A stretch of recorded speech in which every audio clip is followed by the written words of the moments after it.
Vacancy ಆಗುತ್ತೆ, ಅದನ್ನು ಇಮಿಡಿಯೇಟಾಗಿ ಫಿಲಪ್ ಮಾಡಬೇಕು. ಯಾರೋ ಸಸ್ಪೆಂಡ್ ಆಗ್ತಾರೆ, ಅದನ್ನು ಫಿಲಪ್ ಮಾಡಬೇಕು. ಆಮೇಲೆ ರಿಟೈರ್ಡ್ ಆಗ್ತಾರೆ, ಅದು ಫಿಲಪ್ ಮಾಡಬೇಕು. ಹೊಸ ರೆಕ್ರೂಟ್ಮೆಂಟ್ ಆಗುತ್ತೆ, ಆಗ ನಾವು ಪೋಸ್ಟಿಂಗ್ ಕೊಡಬೇಕು. ಅದಕ್ಕೆ ಪೊಲೀಸ್ನಲ್ಲಿ ಏನು ಮಾಡಿದ್ದಾರೆ ಅಂದರೆ ಪೊಲೀಸ್ ಎಸ್ಟಾಬ್ಲಿಷ್ಮೆಂಟ್ ಬೋರ್ಡ್ ಅಂತ ಮಾಡಿದ್ದಾರೆ.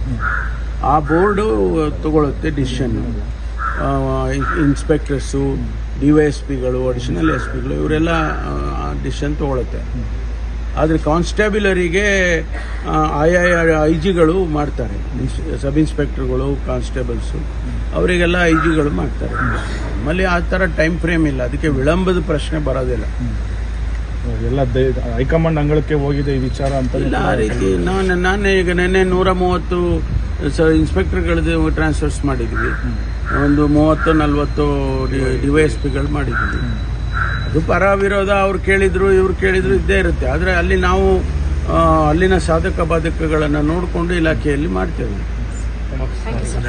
ಮಾನ್ಯತೆ ಕೊಡಬೇಕು ಅನ್ನೋದು ಸರ್. ಇಂದು 17-18 ಮೊದಲು ನೋಡಿ, ಲಿಂಗಾಯತ ಧರ್ಮ, ವೀರಶೈವ ಧರ್ಮ ಇದು ಬಗೆಹರಿಬೇಕು. ಇದು ಬೇರೆನಾ ಒಂದೇನಾ ಅಂತ ಅದನ್ನು ಅವರೇ ತೀರ್ಮಾನ ಮಾಡಬೇಕು. ಲಿಂಗಾಯತ ಸಮುದಾಯದವರು ಮತ್ತು ವೀರಶೈವ ಸಮುದಾಯದವರು ನಾವೇ ಬೇರೆ ಅನ್ನುವಂಥ ಮಾತುಗಳನ್ನು ಕೇಳ್ತಾ ಇದ್ದೀವಿ ಪ್ರತಿ ದಿವಸ. ಮೊದಲು ಅದನ್ನು ಸರಿಪಡಿಸ್ಕೊಂಡ್ರೆ ಎಲ್ಲವೂ ಸರಿ ಆಗುತ್ತೆ. CM ಅವರು ಆ ಕಾರ್ಯಕ್ರಮಕ್ಕೆ ಹೋಗಿದ್ದೇ ವಿವಾದ ಆಗಿರ್ತಕ್ಕಂಥದ್ದು ಸರ್. ಯಾಕಂದ್ರೆ ಅದು ಪ್ರತ್ಯೇಕತಾವಾದದ ವಿಚಾರವಾಗಿ ಅವರು ಸಮಾವೇಶ ಮಾಡಿದ್ದು. ಆ ಸಮಾವೇಶದಲ್ಲಿ ಭಾಗವಹಿಸುವಂತ ಅವಶ್ಯಕತೆ ಇತ್ತು ಅನ್ನೋ ವೀರಶೈವ ಲಿಂಗಾಯತರು ಕರೆದಿದ್ದಾರೆ. ಒಬ್ಬ ಮುಖ್ಯಮಂತ್ರಿ ಒಂದು ಸಮುದಾಯ ಒಂದು ಕಾರ್ಯಕ್ರಮ ಮಾಡ್ತೀವಿ ನೀವು ಬರಬೇಕು ಅಂತ ಹೇಳಿದಾಗ ಹೋಗಿದ್ದಾರೆ. ಅವರೇನು ಧಾರ್ಮಿಕ ವಿಚಾರಗಳನ್ನು ಮಾತನಾಡಿಲ್ವಲ್ಲ CM. ಚೀಫ್ ಮಿನಿಸ್ಟರ್ ಏನು ನಾನು ಗಮನಿಸಿದಾಗೆ CM ಏನು ಅದನ್ನ ಈ ಧಾರ್ಮಿಕ ವಿಚಾರಗಳನ್ನ ಮಾತಾಡಿಲ್ಲ, ಅದರ ಹಿನ್ನೆಲೆಯಲ್ಲಿ ಮಾತಾಡಿಲ್ಲ.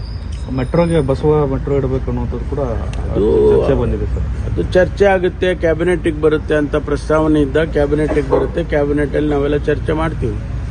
ಅಂತಿಮವಾಗಿ ಏನು ತೀರ್ಮಾನ ಆಗುತ್ತೆ ಕ್ಯಾಬಿನೆಟ್ ತೀರ್ಮಾನ ತಗೊಳುತ್ತೆ. ಚುನಾವಣೆ ಆಗುತ್ತೆ, November 14 ರಿಸಲ್ಟ್ ಇದೆ ಸರ್.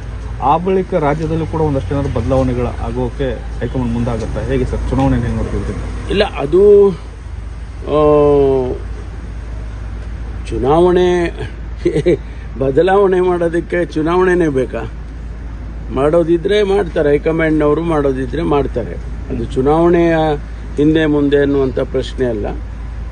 ಇವತ್ತು ರಾಜ್ಯದಲ್ಲಿ ನಮಗೆ ಮುಖ್ಯಮಂತ್ರಿಗಳಿಗಾಗಲಿ, ನಮ್ಮ ಉಪಮುಖ್ಯಮಂತ್ರಿಗಳು ಮತ್ತು ನಮ್ಮ ಪಕ್ಷದ ಅಧ್ಯಕ್ಷರು ಅವರು ಮತ್ತು ನಮಗೆಲ್ಲರಿಗೂ ಕೂಡ ಜವಾಬ್ದಾರಿ ಇದೆ. ಒಂದು ಕಡೆ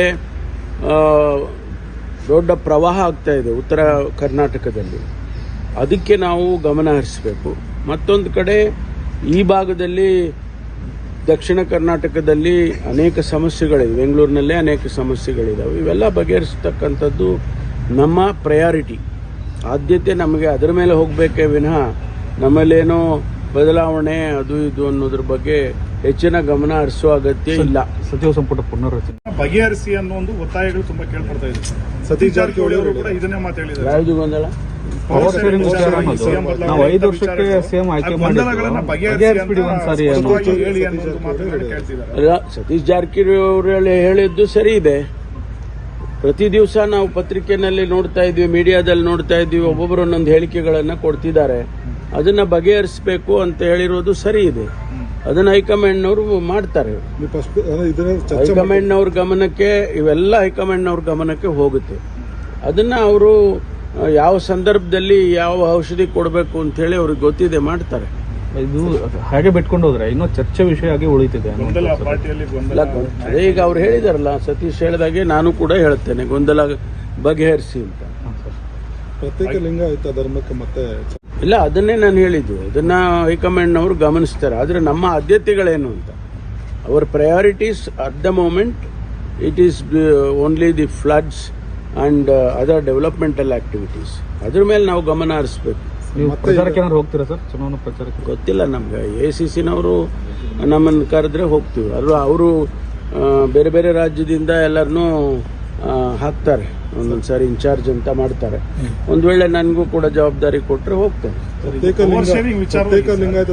ಮಾನ್ಯತೆ ಕೊಡಬೇಕು ಅನ್ನೋದು ಸರ್. ಇಂದು 17-18 ಮೊದಲು ನೋಡಿ, ಲಿಂಗಾಯತ ಧರ್ಮ, ವೀರಶೈವ ಧರ್ಮ ಇದು ಬಗೆಹರಿಬೇಕು, ಇದು ಬೇರೆನಾ ಒಂದೇನಾ ಅಂತ ಅದನ್ನು ಅವರೇ ತೀರ್ಮಾನ ಮಾಡಬೇಕು. ಲಿಂಗಾಯತ ಸಮುದಾಯದವರು ಮತ್ತು ವೀರಶೈವ ಸಮುದಾಯದವರು ನಾವೇ ಬೇರೆ ಅನ್ನುವಂಥ ಮಾತುಗಳನ್ನು ಕೇಳ್ತಾ ಇದ್ದೀವಿ ಪ್ರತಿ ದಿವಸ. ಮೊದಲು ಅದನ್ನು ಸರಿಪಡಿಸ್ಕೊಂಡ್ರೆ ಎಲ್ಲವೂ ಸರಿ ಆಗುತ್ತೆ.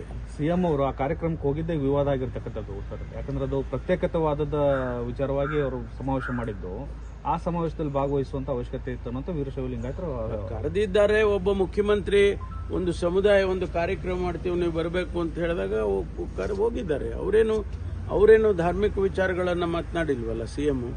ಚೀಫ್ ಮಿನಿಸ್ಟರ್ ಏನು ನಾನು ಗಮನಿಸಿದಾಗೆ ಸಿಎಂ ಏನು ಅದನ್ನ ಈ ಧಾರ್ಮಿಕ ವಿಚಾರಗಳನ್ನ ಮಾತಾಡಿಲ್ಲ, ಅದರ ಹಿನ್ನೆಲೆಯಲ್ಲಿ ಮಾತಾಡಿಲ್ಲ.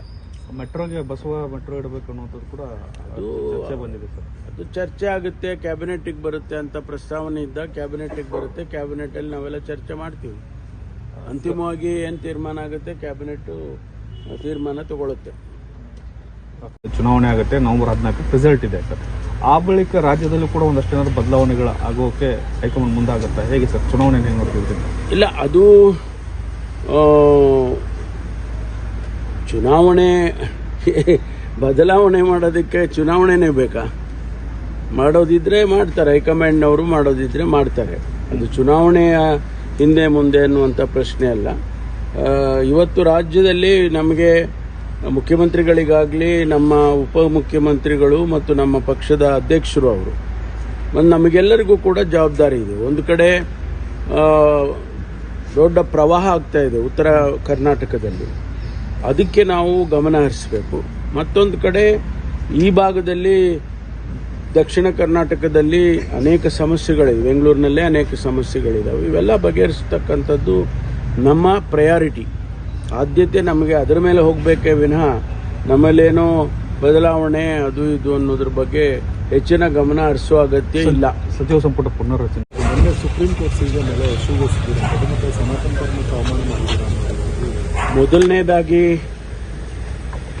ನಿನ್ನೆ ದಿವಸ ಏನು ಸುಪ್ರೀಂ ಕೋರ್ಟ್ನಲ್ಲಿ ಚೀಫ್ ಜಸ್ಟಿಸ್ ಶ್ರೀ ಗವಾಯ್ ಅವರ ಮೇಲೆ ಒಬ್ಬ ಅಡ್ವೊಕೇಟು ದಾಳಿ ಮಾಡಿ ಶೂಸನ್ನು ಎಸೆದಿದ್ದಾನೆ, ಮೊದಲನೇದಾಗಿ ನಾನು ಅದನ್ನು ಖಂಡಿಸ್ತೇನೆ. ಒಬ್ಬ ಗವಾಯ್ ಅವರ ಪ್ರಶ್ನೆ ಅಲ್ಲ ಇದು ಚೀಫ್ ಜಸ್ಟಿಸ್ ಆಫ್ ಇಂಡಿಯಾ. ಆ ಸ್ಥಾನ ಇದೆಯಲ್ಲ, ಆ ಸ್ಥಾನಕ್ಕೆ ಮತ್ತು ಇಡೀ ಸಂವಿಧಾನಕ್ಕೆ ಮಾಡಿದಂಥ ಅವಮಾನ ಮತ್ತು ಅಲ್ಲಿಯ ಸೆಕ್ಯೂರಿಟಿ ಮತ್ತೊಂದು ಅದೆಲ್ಲ ವಿಫಲ ಆಗಿದೆ ಎನ್ನುವಂಥದ್ದು ಇದರಲ್ಲಿ ತೋರಿಸುತ್ತೆ.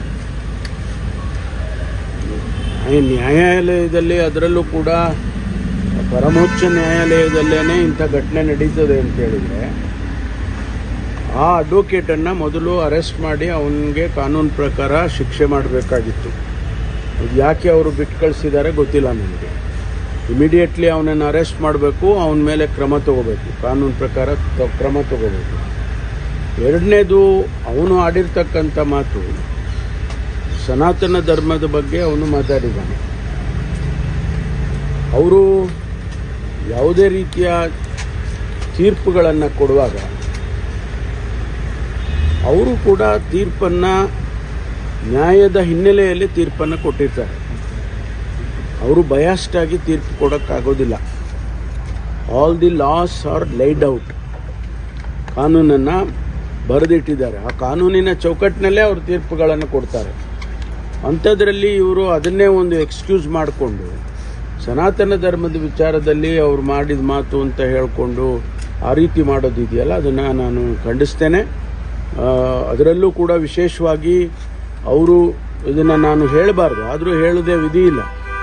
ದಲಿತ ಸಮುದಾಯಕ್ಕೆ ಸೇರಿದಂಥ ಒಬ್ಬ ವ್ಯಕ್ತಿ ಆ ಸ್ಥಾನಕ್ಕೆ ಬರಬೇಕು ಅಂತ ಹೇಳಿದ್ರೆ, ಚೀಫ್ ಜಸ್ಟಿಸ್ಸು ಆಗಬೇಕು, ಅಲ್ಲಿವರೆಗೆ ಬಂದಿದ್ದಾರೆ ಅಂತ ಹೇಳಿದ್ರೆ ಅದೇ ಒಂದು ದೊಡ್ಡ ಸಾಧನೆ ಆ ಸಮುದಾಯಕ್ಕೆ. ಆ ಸಮುದಾಯದ ಪ್ರತೀಕ ಅವರ ಮೇಲೆ ಈ ರೀತಿ ಅಟ್ಯಾಕ್ ಆಗಿದೆ ಅಂತ ಹೇಳಿದರೆ ಇದನ್ನು ಇಡೀ ದೇಶ ಭಾಳ ಗಂಭೀರವಾಗಿ ಖಂಡಿಸಬೇಕು, ಗಂಭೀರವಾಗಿ ತಗೋಬೇಕು. ಮುಂದೆ ಇಂಥ ಘಟನೆಗಳು ಯಾವುದು ಆಗದ ರೀತಿಯಲ್ಲಿ ಗಂಭೀರವಾಗಿ ತಗೊಂಡು ಕಾನೂನಿನ ಕ್ರಮ ಮಾಡಬೇಕು ಅಂತೇಳಿ ನಾನು ಕೇಂದ್ರದ ಗೃಹ ಸಚಿವರಿಗೆ, ಪ್ರಧಾನಮಂತ್ರಿಗಳಿಗೆ ಮತ್ತು ಆ ವ್ಯವಸ್ಥೆಯಲ್ಲಿರ್ತಕ್ಕಂಥವರಿಗೆ ಒತ್ತಾಯ ಮಾಡ್ತೇನೆ. ಸರ್, ನಿನ್ನೆ ಬಿಹಾರ್ ಚುನಾವಣೆ